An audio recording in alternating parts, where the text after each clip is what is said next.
I remember being behind a school bus one time. Oh, no. I was late for school. I don't know, junior or whatever, so I was driving.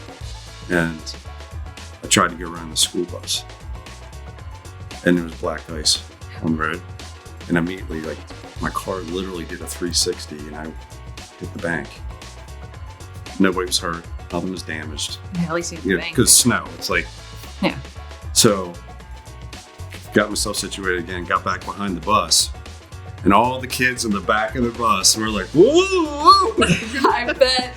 You know, and it was just, I needed that. Let's talk tails. Seeing a need for stone restoration in the market, today's guest started his business in 2008 as a sole owner and operator. Since then, Surface Savers has been in over 15,000 homes in need of restoration service. In 2014, the Quartz Renew brand was created, a line of polishing products for quartz countertops, which is sold to the trades for saving counters from replacement due to damage. Since that time, my guest has become a mentor and trainer for fabrication shops throughout the country, saving them thousands per year. He is an expert in the do's and don'ts when living with one of the most expensive options in a home, countertops. It's founder of Surface Savers and Quartz Renew, Jim Lang. How are you doing today? Good, doing good. Thanks for having me. Yeah, thank you so much for being here. And I wanted to start with just to give a little shout out to you and Eric for what a great job you do with your videos. Oh, thank you so much.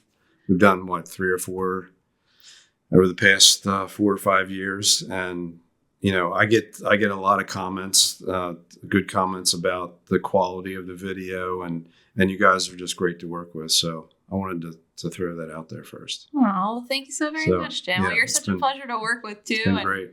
You have a great product. So that also makes it really easy to, promote and show off a great product when it is a great product. So, tell me the tale. Let's just jump it back down to Surface Savers. Like, right. What was that moment when you were like, there's a problem in the market and I need to find a solution? Like, what was going on in your life? Yeah, so it all started in 2008. I moved out here from Maryland.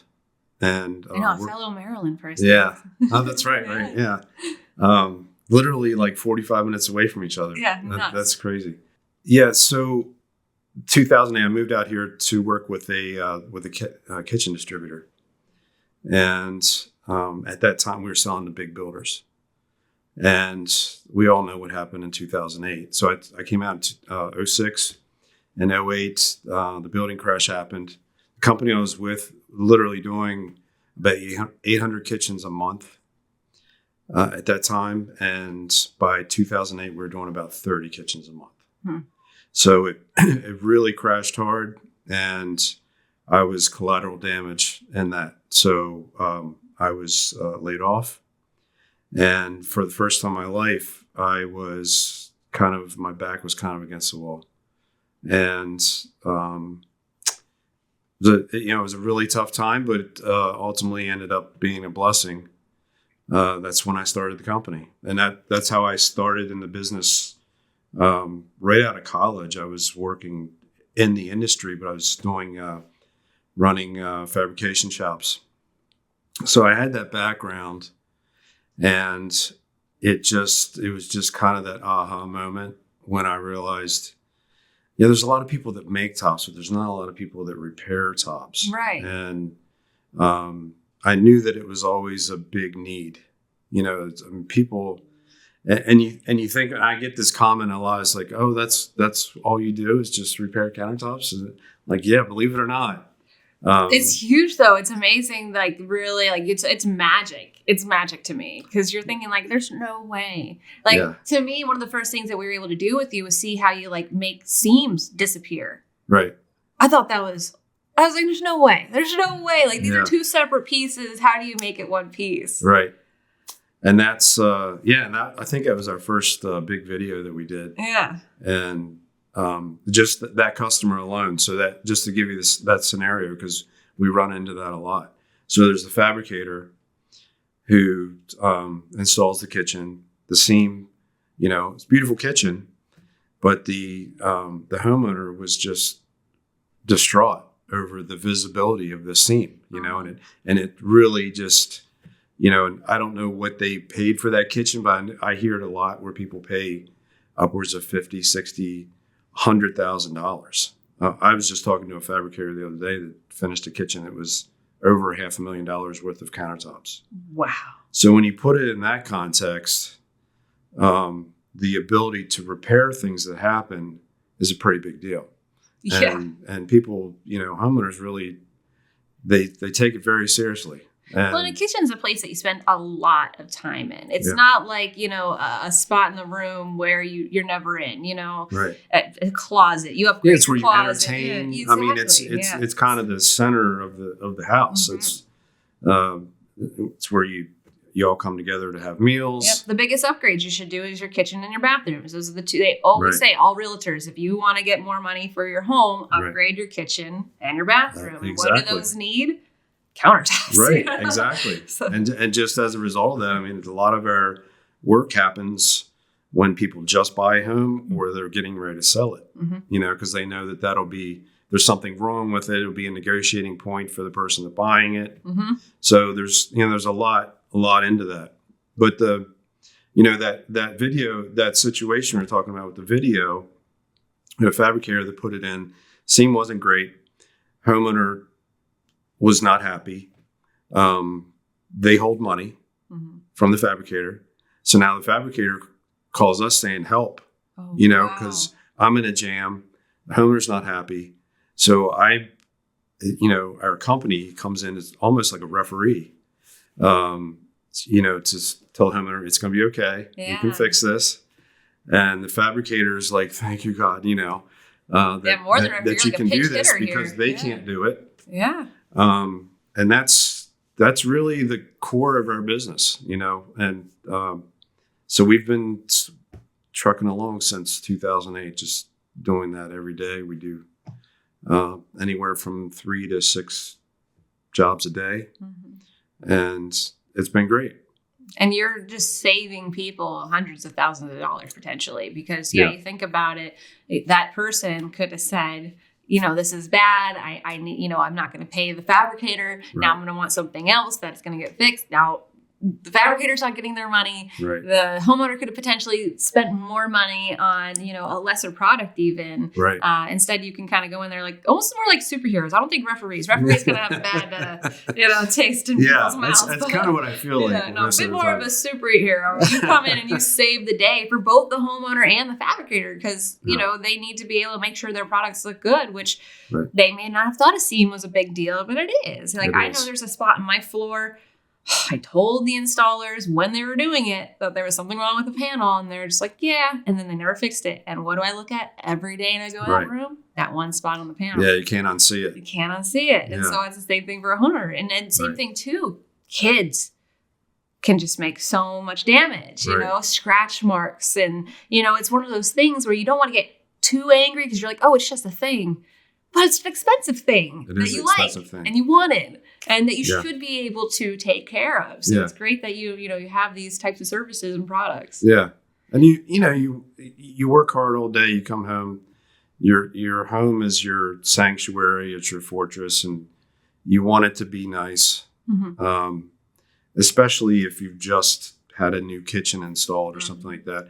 People save for years and years. I've heard so many customers talk about it. I've been saving for this for 10 years. Mhm. It's my dream kitchen, and I've got this, and it really just puts a damper on that because it's an emotional thing at that point. Yeah. It's not just a piece of stone, whatever. It's an emotional thing that people have saved up for, and that's why I love being able to come in there and there's so many times where homeowners are just hugging us out the door, Oh, and especially the husbands, nice. especially the husbands because and after being in over 15,000 houses, it's pretty consistent that the wife of the house is the one that's most distraught about the countertop issue. Yeah. The husband's just like, Yeah. whatever. But it's usually the husbands that are, pulling me aside saying, thank you, Hey, happy wife, happy life. That's right. That's right. So we hear that a lot. That's good. We hear that a lot. So in that respect, it's what we do is pretty cool. So tell me a little bit, though, about the development of Quartz Renew and the actual products, because you have the procedure, but then you've also, in 2014 started the line of products. So What was the inspiration behind that and the need to develop such products? Yeah. So when I started the business, the quartz surfaces was really taking off and was quickly becoming the most popular choice for countertops. The problem was that no one knew how to fix it. And including me, it was new to everybody. So I was kind of feeling my way and working with manufacturers at the time who really, truly didn't understand the repair side of it either. And there was nothing really on the market. There was a few things out there, but nothing that really worked. And I knew that there was another aha moment that I knew that if I was going to be successful with this repair thing, that I had to figure it out. Yeah. So it took me about a year of trial and error, basically coming home, just working through different solutions. I'd say, was there a lot of research. Damaged quartz in the process? Yeah. And I was blessed to be able to basically work out those potential solutions in the field, and didn't work. I just go back to the drawing board. So it took about a year of figuring things out and came up with this solution for repairing quartz, and that opened up a whole new portion of the business. And now we're considered a manufacturer as well, because we have 14 distributors in 5 different countries that are using that product. So it's been awesome. It's been really awesome to see, just from those humble beginnings, figuring things out in my garage, to now we have distributors in UK and Australia and Canada that have customers using the product. So it's been pretty awesome. And so beyond quartz too, you also have porcelain. Like, you truly are becoming surface. You are surface savers. Right. That's kind of become our mantra, I think. Yeah. And as quartz became very popular when I started the business, in recent years, porcelain is starting to take hold and become, some would say it's the next quartz. Okay. We'll see. But there's been a big demand for a need to repair those. Mm-hmm. The cost of these countertops just keeps going up, and porcelain is incredibly expensive. I'm about to say, yeah, the only thing I can think of porcelain is just in the bathroom, Right. But now they're starting to using it for countertops. Yeah, they're using it for flooring, shower walls. I have seen it for flooring. Yeah. They're doing what they call, they're large, like 2 foot by 4 foot panels for flooring, stuff like that. But shower is very popular now. Mm-hmm.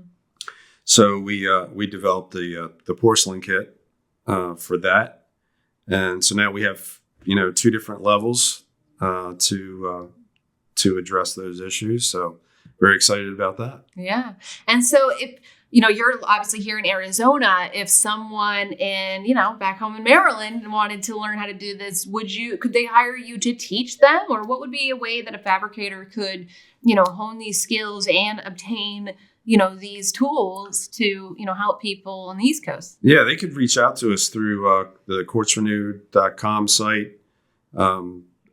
I've trained probably over 300 companies in the past 10 years. Actually have one coming up in North Carolina. And they basically shut it down for a couple of days, and we bring in all of their installers and shop guys, and we go through how to repair the countertops, and it's saving them thousands of dollars. The remake rate in countertops is extremely high. And if you can imagine, say you're making a kitchen that's worth in cost maybe $10,000 to the fabricator. Could be a $50,000 job to the homeowner. And it has a scratch in it. Well, and in the past, they would just scrap that. They would just throw it away and remake it. So they have the downtime, the hours of time to remake it, the cost of the material. I must say, what comes of that material? It's a throwaway. Oh, it's a throwaway or a remnant. So you're even helping the world be a little more eco-friendly in a sense, because instead you're really helping people just reuse. It's just and with efficiency. Repair and reuse, and right. Yeah. The message to the fabricators is, if you're remaking tops, you're going backwards. You're losing money, and you're not efficient. So, that puts a new twist on the repair part of the industry for sure. Yeah. So, you were able to develop this. Obviously, you had to go through testing and things of that sort. If someone watching this has an idea, maybe they ran into a problem themselves and they're like, "Ooh, I need to develop this." Like, what would be some of those first tips you would give to someone who is trying to develop a product? That's a great question. Where I started, I basically took things down to the basic level.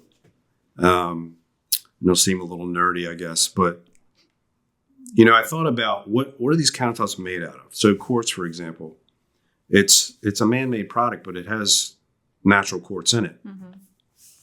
So I thought about what's out there that focuses on quartz, and it was the lapidary industry. So there's this whole world of people that, and actually in Quartzsite, not too far from here, they have a big gem show every year. Okay. And it's people that literally make handmade jewelry. And part of that is what they call lapidary. So if they have a rough gem, there's a polishing process that they go through to make it a beautiful ring or a necklace or whatever. Makes sense. Yeah. I have a turquoise rock that does not look anything like my turquoise jewelry, because it's still in like a rock form kind of thing. Yeah. Yeah. So there's a process to go through from what it looks like when you bring it out of the ground to what you see in a final product. So I kind of latched onto that, and it was just out of the box thinking, cross industry. You weren't looking for the answer within your own industry. Right. You were looking out. Like, that was so smart to think outside of it, of into that granular level of what is a quartz. What is it at its core? Exactly. Yeah. Very so smart. That would be my advice to someone: is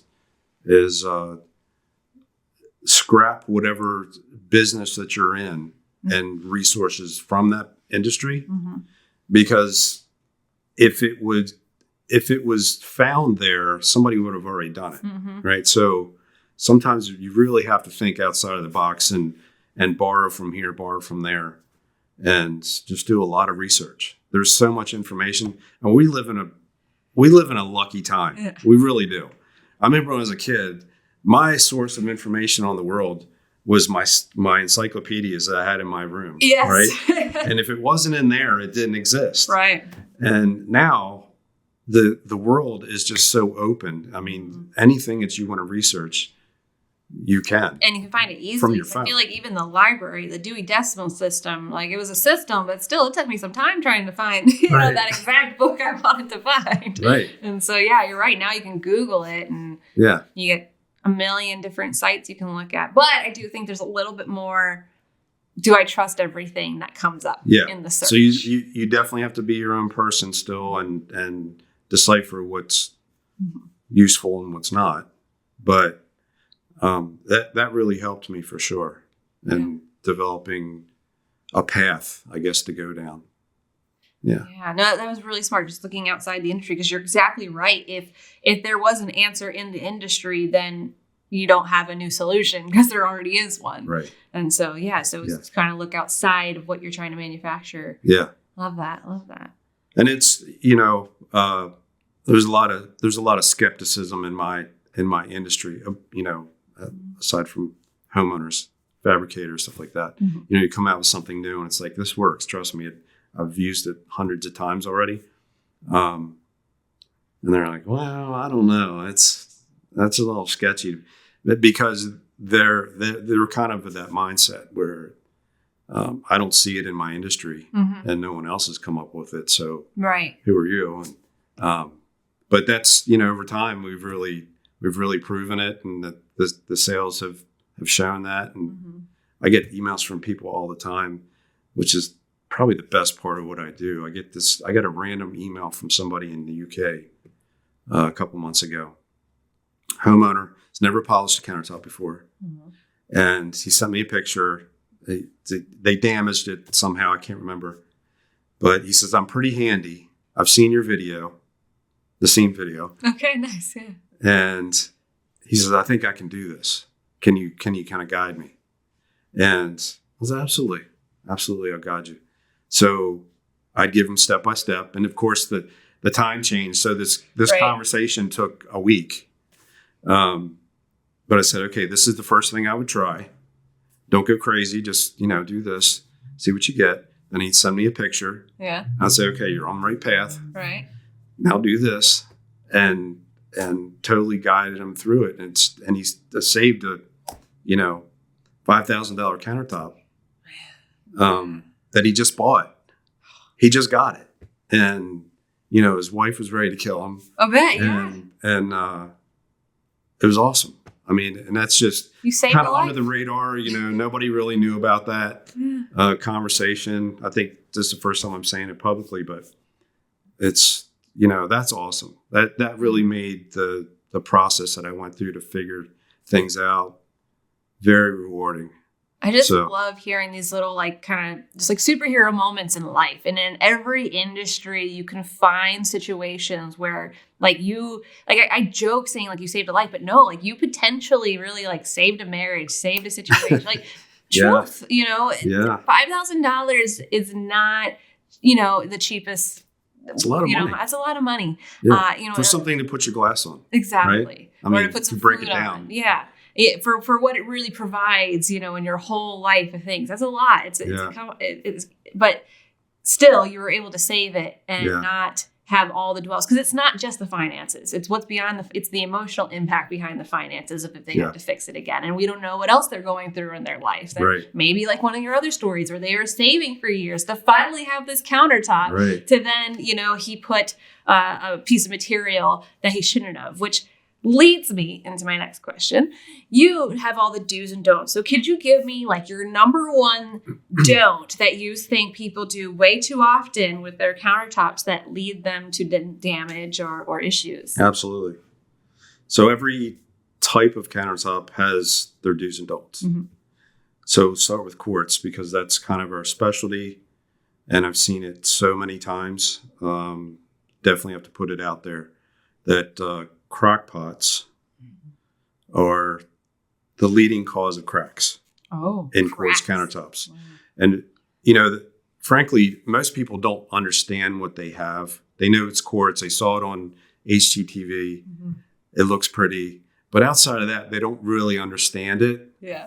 And so we literally tell every customer before we leave, even though if we were there for something else, don't put a crock pot on it without some kind of protection.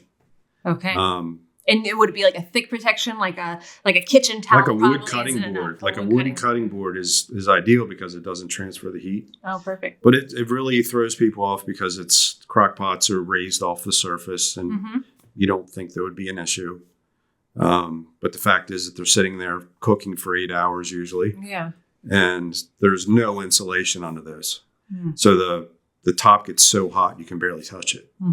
And quartz is actually made of quartz and resin. So it expands and contracts with temperature change. Yeah. So it's expanding, contracting, and eventually it just, it lets go and cracks. Literally, I've been in, houses that's happened and it's the top is a couple months old, It's a shame. Yeah. And again, back to the homeowner that's been saving for a new kitchen, and now this happens, they're distraught. And I get you just wanted to come home to dinner. Yeah. Next thing you know, dinner's ready. And I get the same story every time. We were just sitting on the couch and it sounded like a gunshot inside of our house. Oh, wow. It's super loud and it's startling. And then they're looking around like, what happened? What happened? And they don't know until they see it later. You know, they don't put the two and two together with that. So. Well, yeah, it looks so so thick. I personally wouldn't even think either that a countertop would just crack like that. Because again, not knowing the science behind what the material really is, and you know the fact that you're saying it expands and contracts. Right. So I think the average person like really doesn't think about those types of things. No, I mean it's kind of sold as an indestructible surface, you know, and nothing's indestructible. But so they're not going in with any expectations that anything will happen like that. Mm-hmm. So, but you know, unfortunately, that's, you know, we get to see the back end of those things, and that's a big one. Marble is getting more popular again, and marble's very finicky. So just spilling lemonade on the surface will, what they call, etch it. Oh. So it's a calcium-based stone. Anything it's acidic. So anything. Okay. It could be makeup products. It could be toothpaste. Could be coffee. Yeah, and you don't know what's acidic and what's not. Right. And it's literally is an instantaneous reaction. So you could have a brand new countertop with hundreds of dull spots on it in just the matter of a month. Wow. Yeah. So we do, on the service side, we do this product called Tough Skin, which is a pretty ingenious product. I always equate it to putting a screensaver on your phone. Oh, okay. Similar to that. Yeah. So it's meant to take the abuse, right? But prevent your actual screen from cracking. Okay. So in this case, it's like it comes in film form, and we, you know, cover whole countertops with it. It's a 4 mil film that goes on there, and anything that spills on it, it literally blocks it from touching the stone. Yeah, like a mattress protector. It still looks the same. Yeah. But it prevents that damage from happening. So we do quite a bit of that. Nice, but it still looks the same, like you said. So it's not like when I would go to my grandparents' house and sit on their couches with all the plastic. No. Yeah, I had an aunt like that. Yeah. Always hated going over there. You know, because they want to protect their investments. Right, it's like, this is so uncomfortable. I grew up with a couch that we were only allowed to sit on for Christmas. And we'd always be reminded about how the couch was older than we were. Right. And all these things. Okay. Yeah. Right. Yeah. No, it doesn't change the look at all. It's good. It comes in different finishes. So you can, you know, make it really high gloss, or you can have a honed look. It's a pretty cool product. That is cool. Yeah, we've done a lot of homes with that. We've done hotels, a lot of bars. You know, bars are obviously a lot of cocktails and stuff like that. Yeah. Hospitals, yeah. That would be a good use for that. Yeah, so that's been popular. And I'd say it's the other big product there is granite. Granite, been around forever. A popular one. But granite's a big category. Just like a lot of things, it's, you know, Volkswagen's not a Cadillac kind of thing, you know. So there's different grades of granite that react to different things, and some stain easily, some don't. How do you identify a grain of a granite? Like, do you have to like take a sampling or something? It's really up to the salesperson to, you know, whoever they're buying it from. I feel like it's their responsibility to share that information, but that's pretty rare. But if you are going into a home to restore a piece of granite, like how do you detect what strategy to take to fix it? That's years of experience. All you right. know, a lot of trial and error. Okay. Being in thousands of homes, and you know, because early on, I didn't really know. You know, there was definitely some trial and error involved. But now I know, like, it's immediate when I see a certain granite, I'll be like, that's going to stain easily. I'm just letting you know that. I'm just here for a chip. I get it. But I'm giving you a heads up. If you spill red wine on this, it's going to leave a mark. So that's just the benefit of being on the back end, I guess, seeing these issues. Yeah.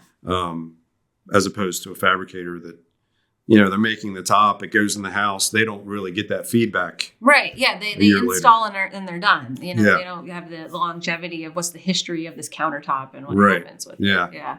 So that's a big category, and really not one you can put in a sentence, but I'd say with granite, the one thing that people should know is you got to seal it. You definitely have to seal it, some more frequently than others. Okay. But and when you mean seal it, for those who are not, so it's something that any homeowner can do. I mean, we do it as a service, but frankly, we also tell homeowners, if they ask, should this be sealed? I'll say it can be. We can seal it for you, but you can also do it yourself. I'm not looking to. And that's preventing like leaks down, or what would you? Yeah, so stone over time becomes sponge-like. So if it's not sealed for over time, water sits on the surface, especially around sink areas. The stone starts absorbing the water. Wow. And it starts degrading the stone. Okay. And then you start seeing it chipping out, and weird things happening, cracking happens because of that. So, yeah, that's a big one for homeowners, to definitely seal your countertops. But yeah, as far as the process, you can buy it at Home Depot. There's a product, pretty popular sealer out there called 511. You just wipe it on with a towel, liberally, let it soak in for about 15 minutes. Then you wipe off the excess. Top's been sealed. So it's very quick. Bam. You can do a whole kitchen in, an hour tops. Okay, that's a great tip for people, because I feel like granite's a very popular countertop. Like, I know we have granite, and I know many friends who have granite. Like, I feel like it was like the most popular thing to get for a minute there. It seemed, because it was just that, like, it looks a little nicer. But it's affordable. Right. It's not Formica. Right. Yeah. But yeah, you don't have to be especially handy to do that type of service. So. Yeah, that's a big one. So of surfaces, like if you were helping someone create their dream kitchen, like what would be your recommended type of material for longevity, for the less likelihood of needing to call you to get repairs done all the time? Not that, granted, you're an amazing person to have in your home, and, you can repair them. Right. But, I'd rather put an investment into something that I don't need repaired right away. Right. And I do hear that a lot. They're like, it's good to know you're around, but hope we don't need you. Yeah. It's like insurance, it's like, I need to have it, but I don't really ever want to use it. Exactly. I'd say quartz is a very good surface to put in. It's just the misunderstanding about the product is what causes the problems. So just don't put the crock pot on there. Don't use crock pot, don't use abrasive things on it, stuff like that. But which can consumers buy your Quartz Renew cleaner? They can. They can. Yeah. Okay. Yeah. So we have a cleaner. We have a cleaner that you can use every day. It doesn't have polishes in it, which can cause issues. So so if you're going to have a quartz, you might as well use products that are made for that particular type of product to give it more longevity. Right. Exactly. But that's a big one. Quartz is a great product. It's just, you have to know what you have, like a lot of things. Yeah. Yeah. To know how to treat it. Definitely. No, it's like people, when we see certain production companies that don't put caps on all their lenses and just throw it in their bag. Yeah. What are you doing? You're going to have scratches on there. Right. Everything's going to, your sensors are going to get dirty if you just, open up your bodies without covering the caps. And so, same thing in the industry. It's funny that no matter what industry you're in, you kind of carry that with you everywhere. I'm that geeky guy that I'm in a public space, I'm going to the bathroom, and I'm like checking out the vanity top, right? Seeing what kind of. I cannot be somewhere and then someone walks in with a camera. Both Eric and I are like, "What body is that? What lens you got?" Like you just can't help it. I know, it's it's what we do, so it becomes part of you. But it's kind of a crazy industry we've gotten ourselves into, but our whole mantra in the business has been to do things that find problems and solve them. If there's not a solution out there now, be the person to come up with it. That's great. And that's really carried throughout what we do. And it's worked out well for us. Yeah, and you said you started with a fabricator.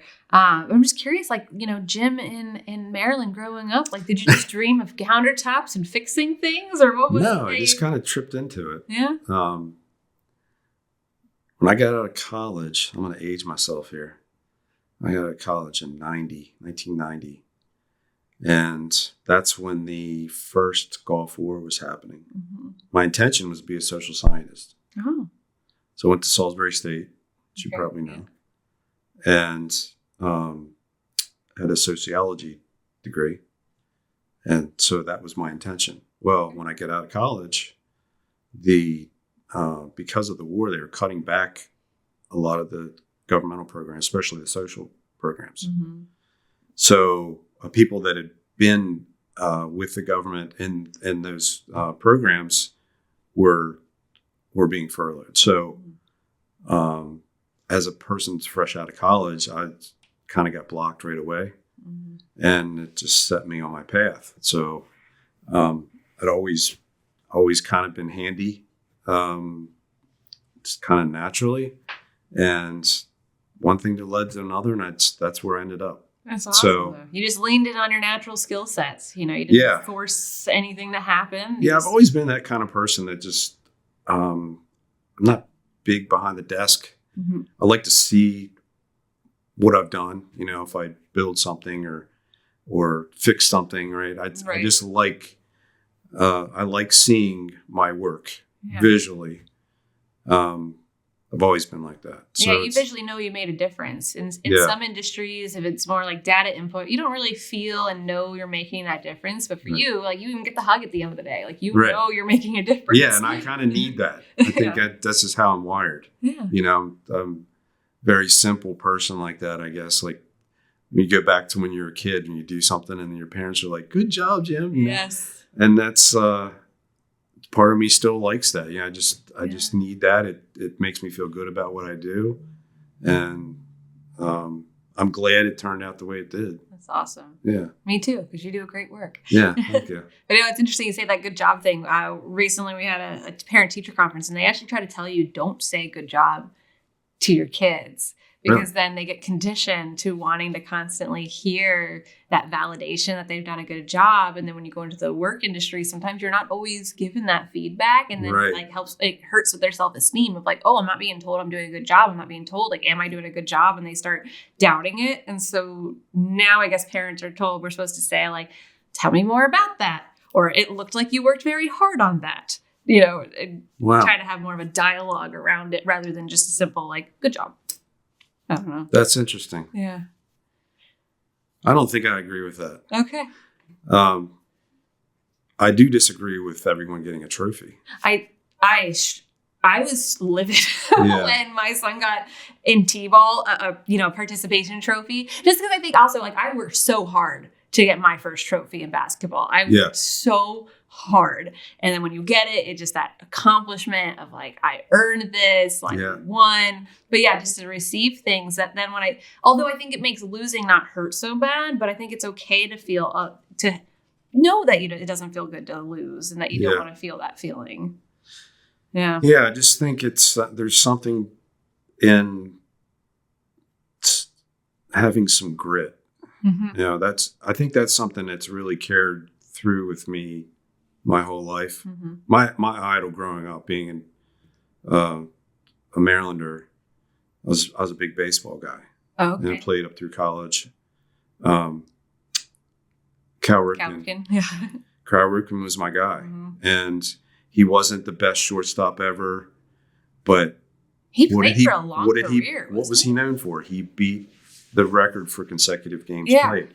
So he was just the guy that got up every day, mm-hmm. put in the work, and and the results just came from that. But he didn't have the most home runs, any of that. But he's in the Hall of Fame, mm-hmm. right? So I don't think trophies for everyone creates that type of person. Mm-hmm. And I'm definitely going to date myself more now, but his father, mm-hmm. Cal Ripken Sr., was a very hard man. Okay. Very hard man. And, there's a balance there. Right. But, I think when you're always just giving out trophies and telling them that they did a good job, even though they didn't, it dilutes that. Right. And it doesn't create that drive. Like last year, everyone got a game ball. They made sure every game that one they got it. And it's like, that's not earning a game ball. Yeah. I'm just, earning a game ball is getting it out. It's hitting the home run that got 3 other runs in. It's, like that's a game ball. right. And then like mid through the year, they're like, oh, who didn't get a game ball yet? Let's make, why? Yeah. Yeah. See, I think there's needs to be some course correction done there. Well, I feel like we also auto correct things or overcorrect things a little too much. Yeah. They need to practice on some Maryland black ice driving, and you learn very quickly. You don't want to just overcorrect too much, or you'd be spinning around. That's a good example. Right? Yeah. I was a victim to that one time. Oh, I think we all have been. I think because you really just don't think about it, and I think when you're new and driving, you just freak out a little too much. But I think you learned after that first time. Which is so funny. I think back east, you run into cars in the snow and everyone's always just like, are you okay? Like no one's ever concerned about the thing. Right. And so it's just like, this all sucks. Yeah. Yeah. I remember being behind a school bus one time. Oh, no. This is it's an awful story. I'm bringing this up, but it just, that situation hit me. I was behind a school bus. I was late for school. I was, I don't know, junior or whatever. So I was driving and I tried to go around the school bus and there was black ice on the road. And immediately, like, my car literally did a 360 and I hit the bank. Nobody was hurt. Nothing was damaged. Yeah, at least you hit the bank. Because snow, it's like, yeah. So got myself situated again, got back behind the bus. And all the kids in the back of the bus were like, whoa, whoa. I bet. And it was just, I needed that. I needed them to make fun of me because I was kind of being a jerk. I was trying to go around the school bus when it was icy out. Shouldn't have done it. Nope. Learned my lesson. That was the last time I ever spun on ice, though. There you go. Yeah, no, sometimes you need the brutality and the honesty of children. Yeah. To set you straight on Yeah, things. they will. They will, too. They'll definitely set you straight. And so here on Tales with Taylor, I like to get a little punny with my questions sometimes. So what's your favorite animal with a tail? Oh, definitely a dog. Oh, team dog. We were doing so well. No, definitely a dog. I like being like an aunt to a dog. I like to see it and like play with it and then remind the owner that it pooped and go fix it. Yeah. So, yeah, I've had dogs all my life. Okay. Quick dog story. Yes. So I grew up on a farm. It's a 150-acre farm. Closest neighbor is a quarter-mile away, right? So, and in those days, we were, for the most part, we were latchkey kids. Mm-hmm. So, get home from school, walk home. I got home and there was a note on the door from my mother. She had to run somebody to the hospital or something. I can't remember what happened, but she wrote in cursive. Mm-hmm. And at the time I couldn't really read cursive. Okay. But I got the gist. It said, go to your aunt's house. Well, I had 2 aunts that were relatively close by, but one was a couple miles away. I thought it was that one. It wasn't that one. It was the one that was 200 yards away. Yeah, it probably would make sense for a child. So at the time we had a dog that was an outside dog, farm dog. Mm-hmm. And he followed me. We walked 2 miles to my other aunt's house. And he followed me and stayed with me the whole time. And my parents were freaking out, because they didn't know where I went. Yeah, and don't cell phone back then. Right, yeah. No phone call. So it took them a while to figure out, where did he go? But he was my buddy the whole time. We were just, we were like Huck Finn, just walking down the road. And that's so cute. Me and my dog. And just have good memories like that of dogs. I have a dog now. It's a lab. He's probably the best dog I ever had, And I just look forward to that every day. I feel like people should aspire to be like dogs. That's how much I and like it. good cats and good cats. So we do have a cat, Dash. He does come to the door every time we come home, meowing, wanting some love. He plays fetch. He just goes in a litter box, so it's convenient and one spot. You have a point there. And so, I think if you find the right cat with some, maybe those dog-like features, the want to be there, the wanting to play and things. When I moved here, I had a cat, Karma. She would walk on a leash.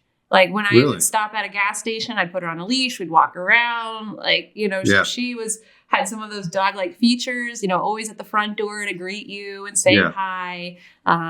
Just was, I thought, a little cleaner than a dog. And you can leave Food Mountain and they're fine for cats. So, in your 20s, it's great. Yeah.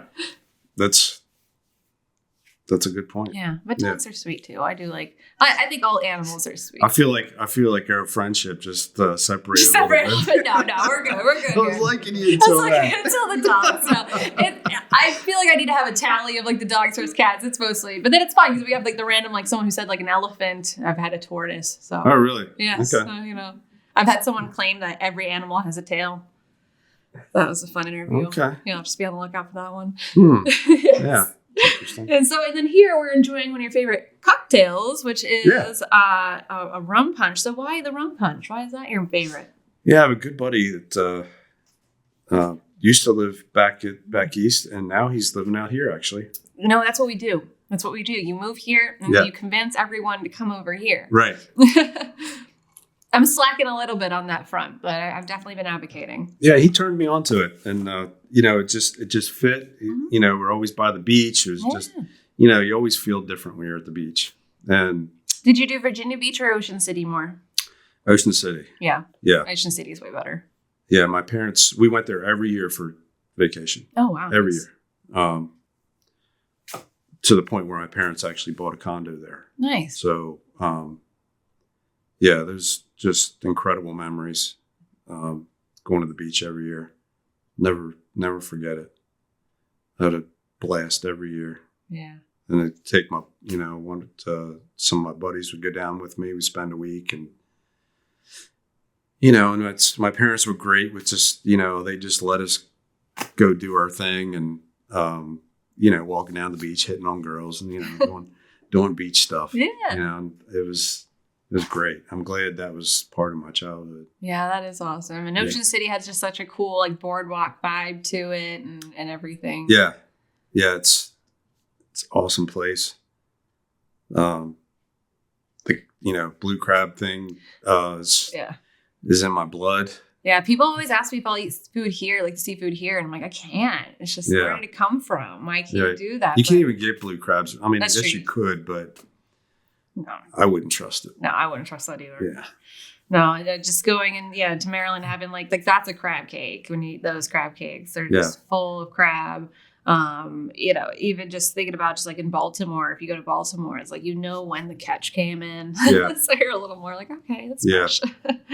Yeah, and speaking of Ocean City, just going out and, going tuna fishing, rent a charter boat and go way out and catch tuna. And I never did that. Yeah.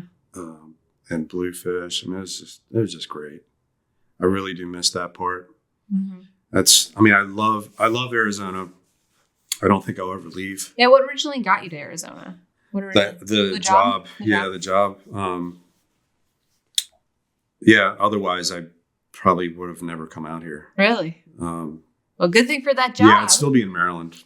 Probably. I think it's a good thing for that job because you got to think too just about this particular market and the houses that have some countertops that need to get repaired. Right. It's a different market. And as you get older, I think you start piecing those things together. Mm-hmm. Wow, things when you're going through stuff, you're just consumed by it. Mm-hmm. I was I lost my job, and what was me, and you can't really think outside of that. But as you get older, and you can kind of look down on things or back on things and say, wow, if this didn't happen, if this didn't happen, I wouldn't be where I'm at. Exactly. So, and with this company and with these products, it all just magically came together. So it's, I really feel like I've been blessed.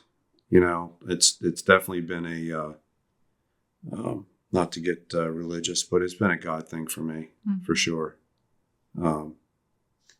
Learning how to deal with adversity and not crumbling under it, but digging a little deeper and finding solutions, and that's really what I've been all about. Yeah, because right now we can all be all smiles and talk about the business and everything's great. And I think that, as entrepreneurs, we're so good at, showing the good things on social media. Yeah. But every entrepreneur, every business owner has had, the muddy middles, the adversity, is this really going to work out moments that you have to fight through that I don't think is documented all the time. Yeah. And I feel like on that note, I think I wish there was more of a spotlight on small businesses in this country. Just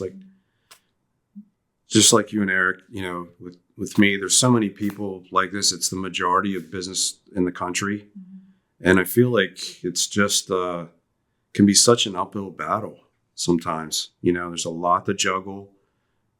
Anybody that has a small business has my utmost respect, because I know what's involved, and it's a grind.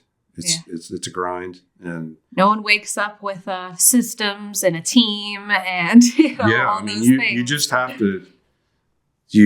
There's no HR department. There's no, you can't have the best accountants in the world. You can't have the lawyers, all the things that big corporations might have.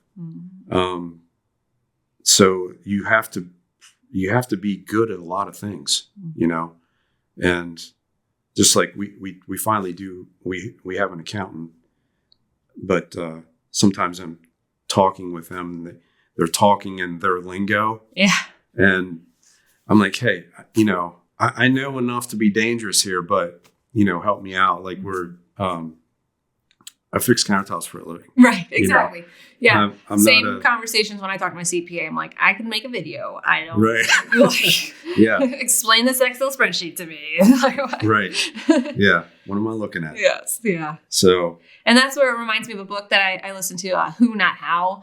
And really, it's like when you're growing your business, it's like finding out like the who's in your business that are the ones who enjoy the math, that enjoy the calculations, the projections, if we went down this route for another, 36 months, what would we look like? You got to find those who's that enjoy those types of things. Find the who's that, enjoy hiring or enjoy having that HR kind of feel. So, then, you don't have to worry about the how all the time. Right. Easier said than done. And especially when you're first starting, it might seem like, how in the world am I going to afford these who's?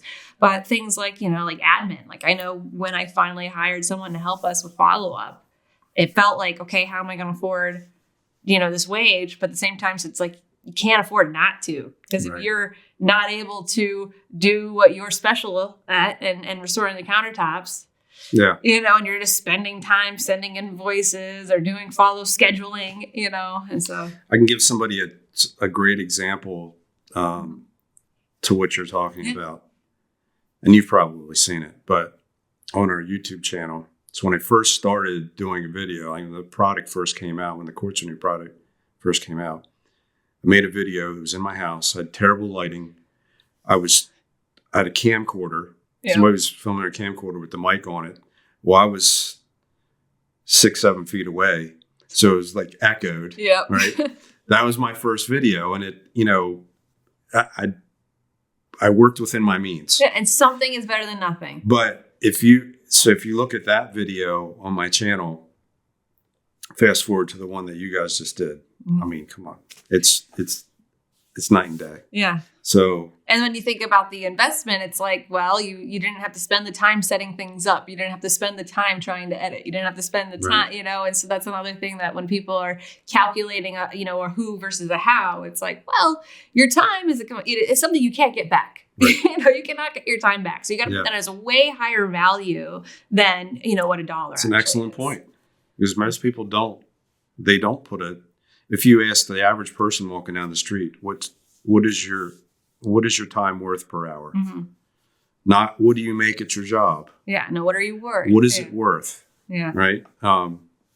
And it's something that people have to think about. Mm-hmm. Really. I mean, you can think about it in any situation. Like, if I want to do a project around the house, Mm-hmm. right? Am I gonna lose all my weekends for the next month? Yeah. That's a good situation where it's like, hey, what's my time worth here? Yeah. Like, I'm losing time with my wife, my friends, my family for that time. Mm-hmm. Are you accounting for that? You're not really accounting for that. You're just looking at, I got this quote from the trim guy, and he wants, $3,000. Yeah, oh my right. God. Right. But that's all you see is that bottom line, but you haven't bottom lined your own value. Totally. So something to think about. It is. And it's something that I've really embraced. Like, I am very quick to hire a professional to do a job for me because of that exact factor. Like, when we look at this room, behind this wall is actually a window. If you look at the front of the studio, there's a window there, but we didn't want a window here. So we wanted to board it up and put this wall back here. Yeah. I didn't do anything other than pick out this wall, because I'm not an expert. So the time it would have taken for me to do even a half as good of a job, and then the time it would have taken. Instead, I was able to stay in my own center of genius, as one of my clients likes to say, and do things that I know I'm good at. Or maybe just spend time with my family versus build a wall. Right.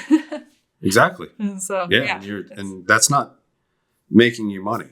Right. Either. Right. So, I mean, you do what you do, and that makes you money. So, yep. It looks great, by the way. Thank you.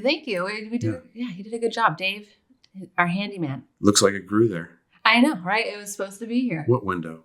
Exactly, right? What window? I know. And that's the thing. We didn't want it to look boarded up from the front. We wanted to like curb appeal to show a window because we thought it would look nicer. Yeah. But we didn't want a window. So here we are. I like your sign too, by the way. Thank you. That was made here in Mesa. U.S. Clock and Sign, Danny Broughton. He's actually episode 3 or 4, I want to say. Okay. Yeah, so you can check him out. He's a very cool guy. Very cool stories. Actually, I highly recommend his episode. It was fun. We had some moonshine during that one. Oh, wow. Okay. So, that's favorite. I'm going to step up my game there. Right?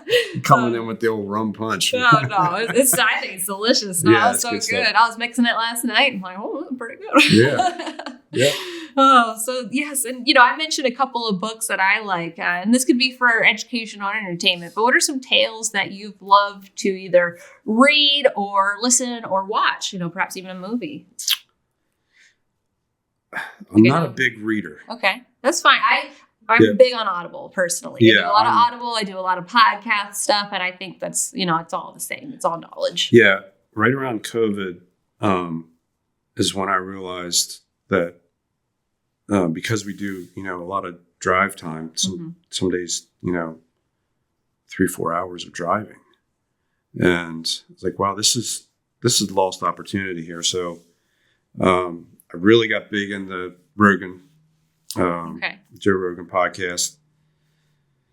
I like the mix, and I'm a big USC fan, so I was already familiar with him. And I remember him from his Fear Factor days. Yeah.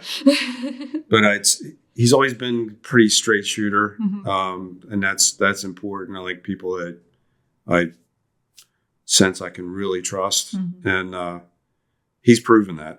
For sure. And the people that he has on that podcast are amazing. And I've learned so much off of there. But Sean Ryan is another one that I like to follow.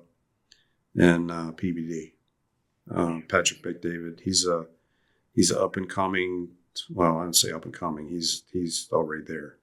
But very widely listened to podcast. It's on YouTube, but he has, I was just listening to him on the way here. He's got one of the, he's from Iran originally, which has become very interesting because he can give perspective on, Iran bad, all the talk and he kind of breaks it down because he grew up there. So I like that stuff because it's shortcuts. You're not watching canned talking points. Echo chamber stuff, I like to cut to the chase and learn something. So podcasts are big for me. Nice. For sure. Um, but yeah, the best book I ever read was actually in college. And it was called Jonathan Livingston Seagull. Never heard You of ever it. hear that? No. You should read it. Okay. It's short. Okay. That's right up my alley. Nice. Yes. The letters are a little big. Okay. If It's I can even read it's it even like better. a plane ride to the You East can Coast, read it then in I'm probably good. an hour. Okay. Perfect. Yeah. Very up my alley. But I won't spoil it for anybody. But it's they're basically personifying this flock of seagulls, and there's one seagull in the group that doesn't want to be part of the flock. They wants to do his own thing, right? And it's pretty in depth psychologically. Okay. Wants to be an eagle instead, maybe. I don't know. I'm just joking. No, it was, this is my storytelling brain going. I'm like, okay, I'm gonna find. Yeah, you should get it. Yeah. You should get it. Actually, I'll send you a copy. Okay, awesome. I'll send Thank you a copy because it's a good one. It's a good one, I think, for a child to read too, because it's on that level. It's not like crazy philosophy or anything like that, but it's just written in a way. I think Richard Bach was the author, and he's a very popular author back in the 90s, I guess. But that was a big one for me. Nice. So I will definitely send you a copy of that. I think you'll enjoy it. I'll have to read it to James at night or something. Yeah. Nice. Yeah. Read it. Yeah, you can totally read it as a bedtime story. It's not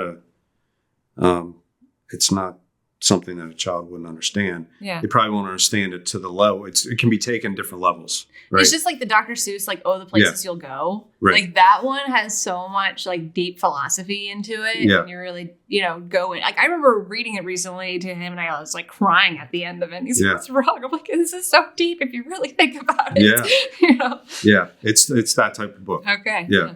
Which I love because you could read it to a child and then as they get older, they revisit it and they get that different perspective on it. Yeah. And it has more of an impact. It is so fun, things like that. I feel totally different, but it reminds me of, do you remember Jim Henson's series, Dinosaurs? No. Oh my gosh, look it up. So Jim Henson's Dinosaurs. I used to love it in the 90s as a kid. It's the Muppet guy, right? Yeah, the Muppet guy. Okay. Well, he did in the 90s the series Dinosaurs. And it was the same thing kind of feel. And, as a baby, I loved it because it was just like there was that humorous little child, not the mama, always hitting the dad and such. Well, then watching it again more as an adult, they go deep into some things. And there's so much more nuances that I can laugh at as an adult that went way over my head as a child. And I just really appreciate crafts like that, whether it's a book or a show or a movie that truly both the kids and the parents can enjoy. Yeah. Yeah. So if you're looking for some entertainment, Jim Henson's Dinosaurs. Okay. I highly recommend. Okay. Yes. And it's a show? It's a show. Okay. Yeah. So they're like, 20-minute, episodes. They were sitcom shows. So they used to play on regular cable TV. This? Oh, it was so good. Yeah. Huh. It's hilarious. What time frame are we talking about?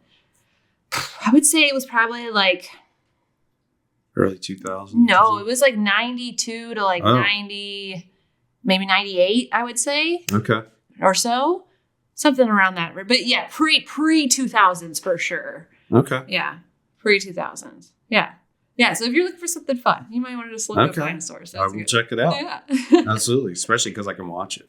Right. Exactly. No, it's fun. No, I still do love, being in video and things. I love watching things. Some of my top movies just growing up were like Dead Poet Society. Oh, yeah. So Captain, My Captain. Like, I just believed in it too. I'm like, yes. That was a big one. Yeah. So that, Harold and Maude, a movie from the 70s, but same sort of feel. Yeah. I love, like, a more newer one would be like Children of Men. That was one that I really loved, just how they shot it, with a lot of the one shots and things. Right. And so for movies then, what would be one that you like? I've seen so many good ones. That's a good problem. I do love documentaries. Okay. Like, one that I saw recently was The one on Michael Jordan. Oh, yes, The Last Dance. The Last Dance. The Last Dance was a great series, yeah. And, growing up that time, you used to watch. I wasn't a huge basketball fan, but I was a Michael Jordan fan. I was a huge basketball fan. I had a Pippen jersey, though. Okay. Yeah, so there was, speaking of the PVD podcast, you have to watch it now. Okay. Because Pippen was just on there. Oh, okay. And he gave the backstory. Interesting. They weren't. No, they weren't. No. No, things were not all fun. They weren't that more than I thought. Oh, okay. Yeah. Like, never went to dinner. Wow. Never hung out outside of the court. That's like, crazy. He said he was maybe at his house one time. And you're like, what? I know, like, it's nuts. I thought you guys were like best bros. Right? Because without Pippen, they wouldn't have had. That's his point. That's the point he brings up. So you got to see that. I'll check that out then. And that was kind of how I modeled my game. I wasn't the biggest shooter, but I was excellent on defense, and I could pass you the ball, and I could shoot here and there. But so I think that's why I kind of really even though there was Jordan, I was like, but Scottie, what about Scottie Pippen? Like without him, you wouldn't be open. Well, it's like when you watch a football game and the line, you never hear linemen get any credit. Well, that running back's not going anywhere without them. So it's Saquon Barkley, just right there. I'm a Giants fan. Giants didn't have an O-line. What happens? Can only do so much. Right. You go to the Eagles that had an O-line. Look what happened. Yeah. So, but The Last Dance was just put my respect for Jordan at another level. I mean, and it made me realize that first and foremost, people are wired a certain way. They have tendencies one way or the other. Like Pippen's tendency probably, he's more of a caring, protector type of team player, right? Mm-hmm. And he finds most value in that. Where Jordan, obviously didn't. Yeah. But it didn't make him any less great. Right. So we need both. Mm-hmm.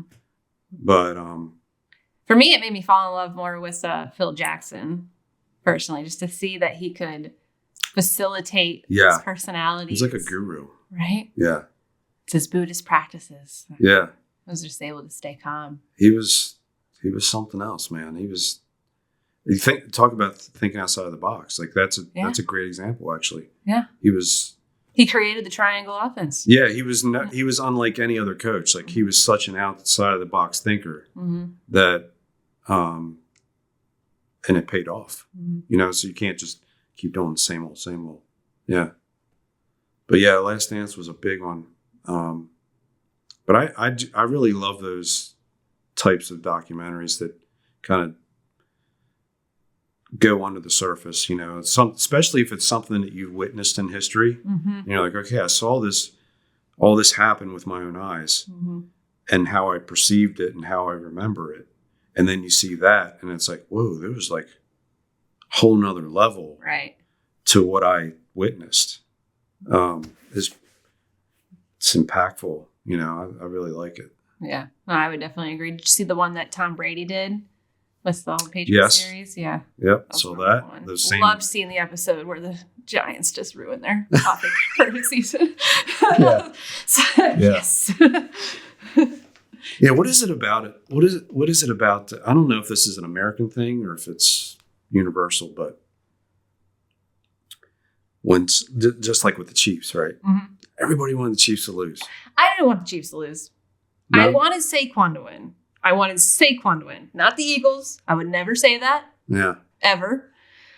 But I was fine with the Chiefs winning. I didn't have a problem. I think Andy Reid's a great coach. I think Andy Reid's a great coach. Yeah. I think that the way that Patrick Mahomes and Travis Kelce hold themselves, I think that they are a great organization. So for me, I was fine with it. Mm-hmm. But when it came with the Patriots, I think there was just so many controversial issues around them that it became I can't trust your greatness all the time.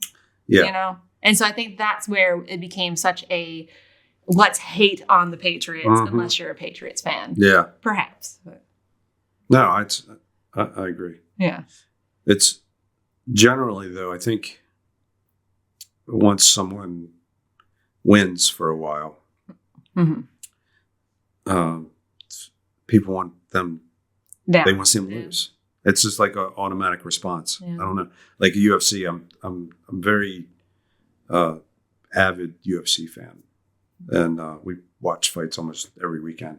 And it's at face value, it's, oh my gosh, people are beating each other up. It's so barbaric, but like everything else, there's another level to it. The discipline, The technique, I'm sure. I mean, to get a black belt in MMA takes 8, 10, 12, 15 years. This is you have to be very dedicated to get to that level. But it's the same thing there. Somebody's a champion and they win 3 fights as a champion. Everybody's, even if they were a fan of them, they're like, all right, that's enough. It's time for you to get beat. Yeah, And I get in that trap sometimes. I don't like it, but it seems like a natural response for a lot of people. Yeah, I don't know. Well, I'd be fine if the Giants just start becoming that team. I'd be good with that. The Giants? Yes, the Giants. You might have to wait. You might have to wait a little bit. Oh, I will. Yeah, no, I think we're gonna wait for like Arch Manning to come out and just keep tanking it. Yeah, well, for our there's always draft that. picks. Hey, well, just look at Kansas City though. They were nothing for many, many, many, many years. True. You get enough good draft picks, things can happen if you have a good GM and a good culture and a good system. Absolutely. Yeah, this has been a very fun sports tangent. Yeah. I love sports, so I can definitely. Yeah, I could talk sports all day. Yeah. Well, this has been so much fun, Jim. If you were to leave just one bit of advice to people who are looking to start a business, whether it has to do with products or not, because you are in a very unique situation where you deal with both service and products, what would be that one recommendation you have to people? I would say find a network to, because power in numbers, but there are a lot of networks out there through either Chamber of Commerce.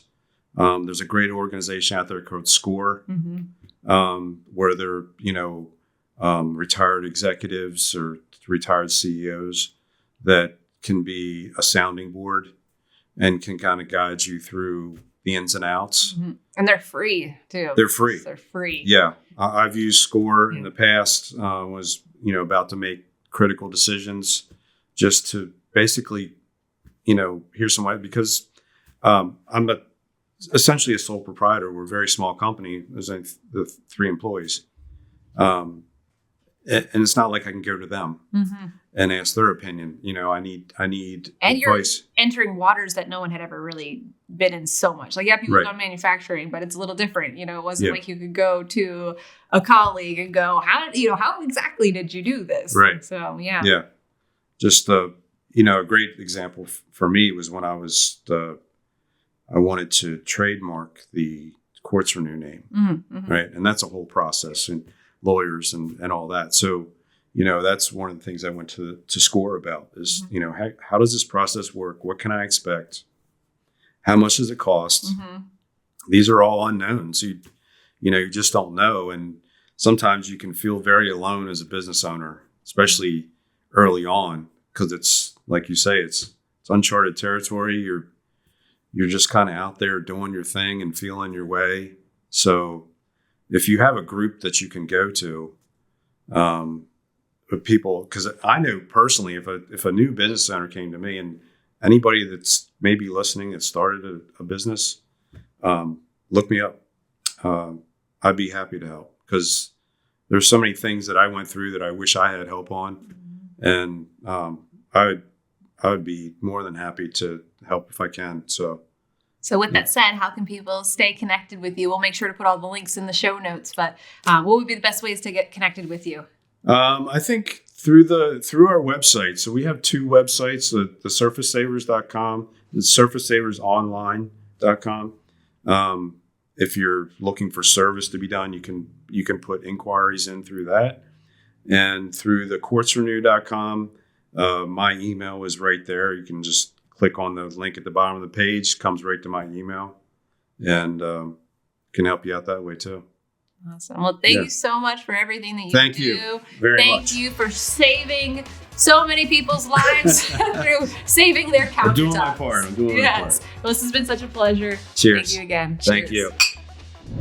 Thank you for watching Tales with Taylor. Please make sure you like and subscribe to the Financial Potion YouTube channel to never miss an episode.